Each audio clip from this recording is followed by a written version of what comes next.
I'm going to tell a couple stories here and take you with me to Liberia. In 2004, my nonprofit organization, Everyday Gandhis, we were working with a team of West African peace builders to create documentary films about their work in West Africa that could be shown on local TV. And so I was on my way to Ghana to meet with those people, and scrambling to get ready. My daughter called the day before I left to wish me well and say goodbye. And then she said, "But Mom, I didn't know you were going to Liberia." And I said, "I'm not going to Liberia, I'm going to Ghana." And she said, "Well, that's funny, because I'm looking at your itinerary and it says right here you're going to Liberia." And I said, "That's ridiculous." So anyway, I at the time was working with a really wonderful Liberian peace builder named Bill Saw. And Bill and I went to Ghana to meet with our peace building film teams. And suddenly, 3 days of our schedule, something that we had planned, got canceled. And we had 3 extra days. And Bill said, at that time the war had just ended, the Liberian Civil War that had lasted for 15 years, had just ended earlier that year. And he said, "If we have 3 days, I have to go home, even if it's for 3 days. I can't just sit in Ghana." And so I said, "Well, you can't go to Liberia without me. I'm not going to sit here by myself." So the next day we got on a plane, and sure enough, and I explained to him on the plane that the night before I had had a dream. In the dream, Bill and I and another colleague are standing on a cement landing underground next to a river. And I look at the landing, I see 3 suitcases. I look back again, I see 3 coffins. I look back a third time, I see 3 small wooden boats. I look across the river and there's a burning tower, like in the tarot, some tarot decks. And standing in front of that tower is a Liberian colleague of ours named Roosevelt, and he's holding a staff of gray light. And he looks up at us and he says, "Everything is ready." And that's the end of the dream. So we spent about a year thinking what that dream might have meant. And we spent a lot of time with Dina and some other people in our immediate community trying to understand the dream. Now, about that time, Bill said, "Well, you know, before the war in Liberia, we used to do something that we call a mourning feast, M-O-U-R-N. And in a mourning feast, when someone dies, the whole community gathers to mourn them, but before they can bury the person, they have to solve all of the lingering conflicts that are still festering in the community. And then those conflicts are sent across the river with the people who have died, or the person who has died, and those conflicts are put to rest in another world with those people. And they may not be raised again. And then there's a community feast. You eat from a common bowl, and if you eat at that meal, it is an oath of reconciliation. So he was wondering if maybe that's what would be appropriate in Liberia at that time, because Liberians understand very well, as many traditional cultures do, that if it weren't for the people who came before us, we wouldn't be here. And so if we don't honor our dead properly, it's a source of great anguish. So we ended up supporting, in a very modest way, the first post-war mourning feast in Liberia. And it was an astonishing thing. The people who had been literally killing each other like 6 months prior suddenly were working together. It was like someone had flipped a switch. The whole community self-organized. There were food shortages, there was no transportation, there was no infrastructure, and somehow on these little like hibachi kind of things, the women managed to cook the feast for the community, and to our amazement, 5,000 people came. We could never have planned that.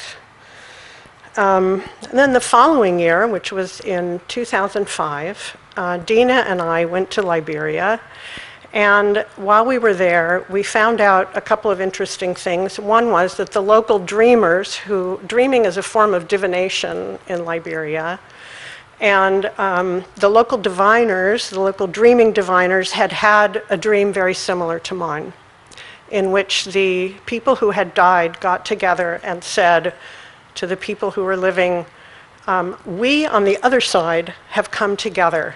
You people who are alive need to do the same. So we also learned that elephants are considered a sign of peace. Now, during the war, the elephants fled or were killed. When we were there, there were no animals, there were no dogs, there were no birds, there were no cats, there were no monkeys, there were no animals to be seen. They had been killed or eaten, or they had fled to a neighboring country. So it was really interesting to us to hear from Master General about the role of elephants in traditional culture. So I'm going to play a clip now where we hear him tell us in his own words. This is from my film, The Dead Will Guide Us, and this was filmed primarily in 2004 and a little bit in 2005. Master General got that name because he was a fearsome rebel commander, and I guess General wasn't enough, and he named himself Master General, and the name stuck. When I first met him, I thought he was quite insane, and you'll see why. And discovered that he's actually the opposite of that. He's a very together person, very wise.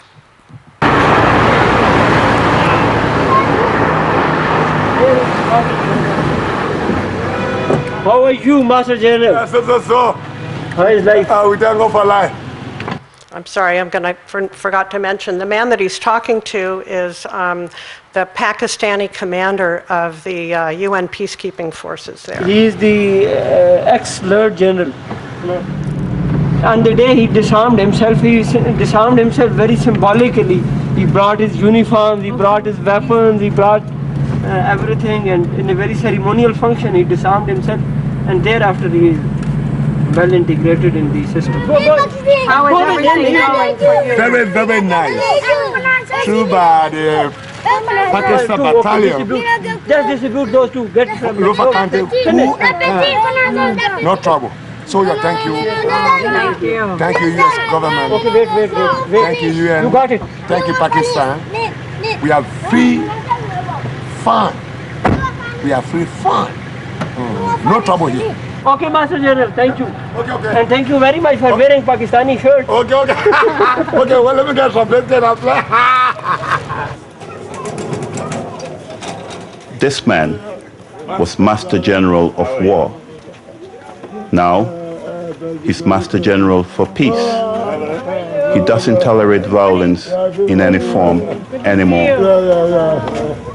The community had told us that elephants are a sign of peace, but what we didn't know was that the elephants had arrived long before the ceasefire or the arrival of the United Nations.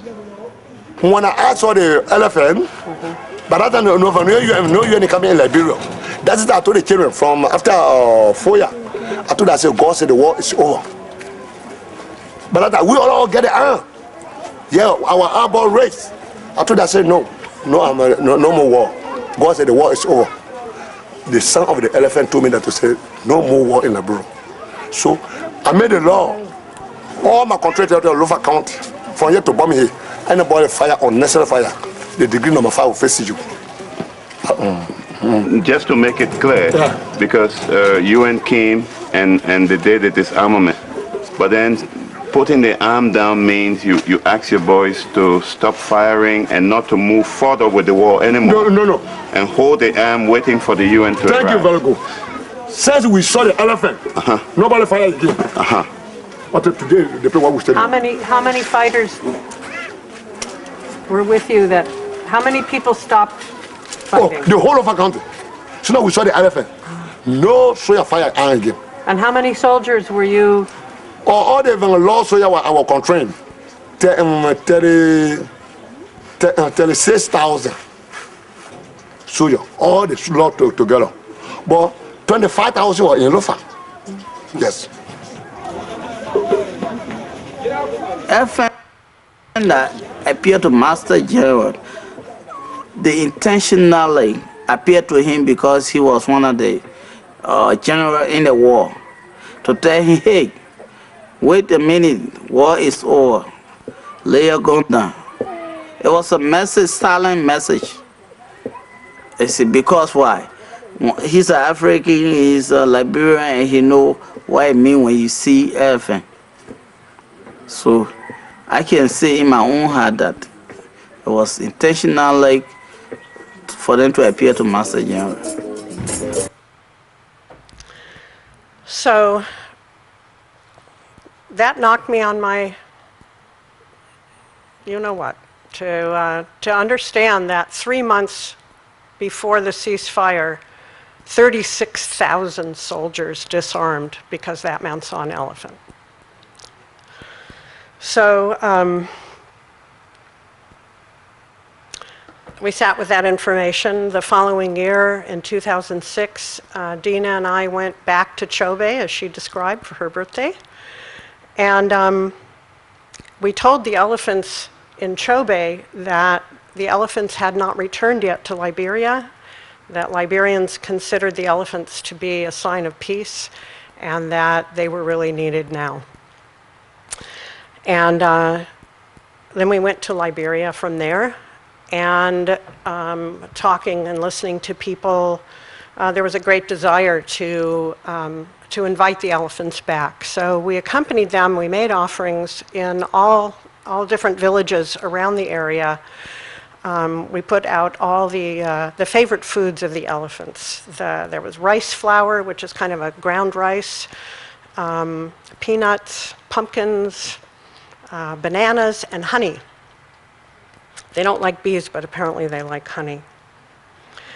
Then we went home, and 3 months later, right before Thanksgiving, we were sitting in council, again with Dina. We were discussing the article in the New York Times about Gay Bradshaw's work about elephant trauma. And the phone rang, and it was a call from Liberia saying that the elephants had come back to all the villages where we had made offerings.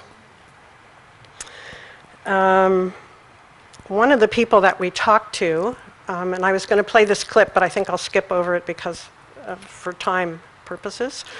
One of the people that we talked to is a man known as the Elephant Dreamer. That man had elephants come to him in his dreams, and they would tell him, meet us, on Tuesday afternoon at the pond around 4 o'clock. And he would go. Everybody thought he was nuts. He would go, and the elephants would be there.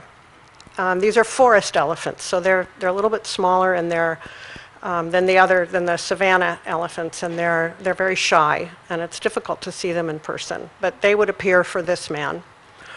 Then in his dreams, they told him where to plant his crops, and he followed their instructions. When the elephants came back, they were hungry, people were hungry, and they were breaking through the fences and eating people's crops before they could be harvested. But they left this man, the Elephant Dreamer's farm, untouched. So he asked them in the dream time why that was. And they explained to him that the other farmers were disrespecting the animals of the forest because they were shooting and killing the animals, I think for food primarily, but they were killing the animals indiscriminately, and they weren't showing respect. They were killing too many. And that's why the elephants were retaliating by attacking their farms. There was another village where there had been a lot of ill will between the Mandingo and the Lorma tribes, who are the primary people in that region, which is in the northwest of Liberia, where we were working. It's within walking distance to Guinea and Sierra Leone. And so they used to have a very close relationship, and because of the war, they were, there was a lot of violence between them. So what happened was one of the Lorma elders wanted to go visit the people in this particular village. We went with him, and the elders gathered on the gravesite of a common relative, and they told stories of how their relationship used to be before the war, when they were friends and working together. And the elders started to sob, and they fell into each other's arms weeping, and decided that they were going to repair that relationship. That was because of the elephants as well. And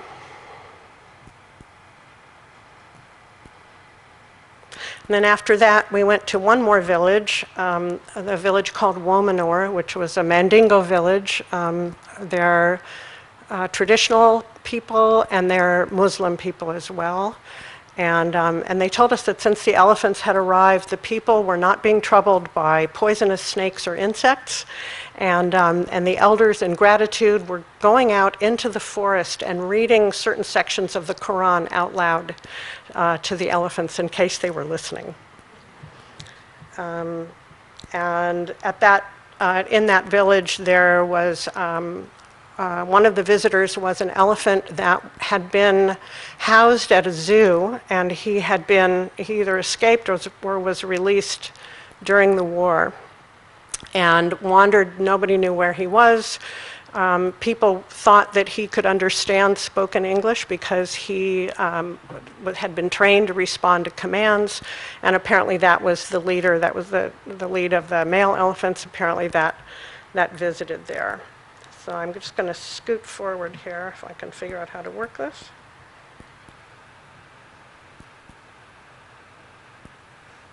Okay. I might need some tech help here. Oh, no, we're okay. Here we go. Oh, my God.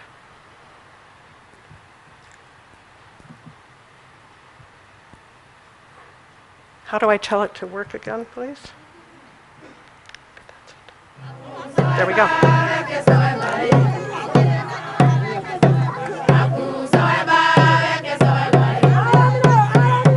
A woman in the village of Womana had an extraordinary conversation with an elephant, so we went to meet her. The entire village gathered. This was the oldest known elephant in all of Liberia. A short time later, that elephant died.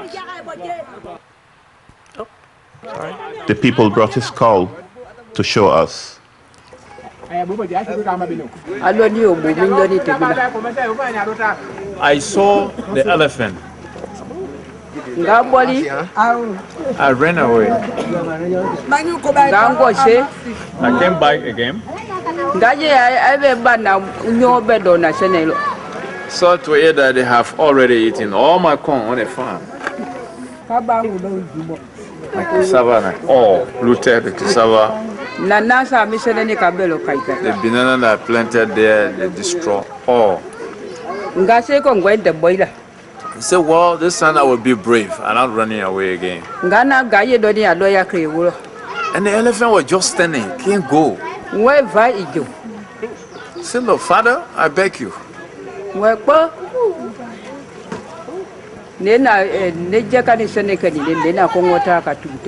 I make this farm and I'm a lady. I don't have husband. I just came to harvest the corn, carry it to my children. Then you came to destroy all the corns, and The cassava our planted.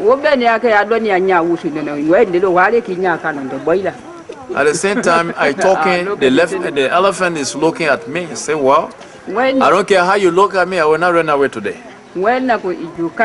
I begging you, please sorry for me. Leave at least 2 pieces of cassava for me, or 2 sticks of cassava for me. The one I was about to root up, just left it gently.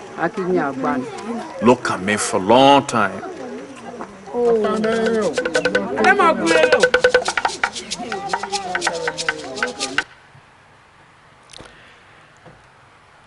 So, of course, Dina and I wondered whether or not it was true that maybe the elephants in Chobe had found a way to send a message to the elephants of Liberia. I don't know, maybe you guys know if there's been some research to indicate whether elephants communicate cross species, across far distances. I would tend to think that they do. And I want to just close with an idea, a thought that came as I was preparing this. I have a friend the elephants aren't the only ones whose range has been diminished. Our range has been diminished too, our intuitive and sensory range. And it's part of our birthright to be connected to the earth in that deeper way. So I ask myself, and I pose a question for all of us to consider together, how we might follow the example of the elephants to reclaim for them and for ourselves that deeper connection, and find our way back to our own deeper aliveness, and the kind of aliveness that will help us to work with the elephants to restore the earth.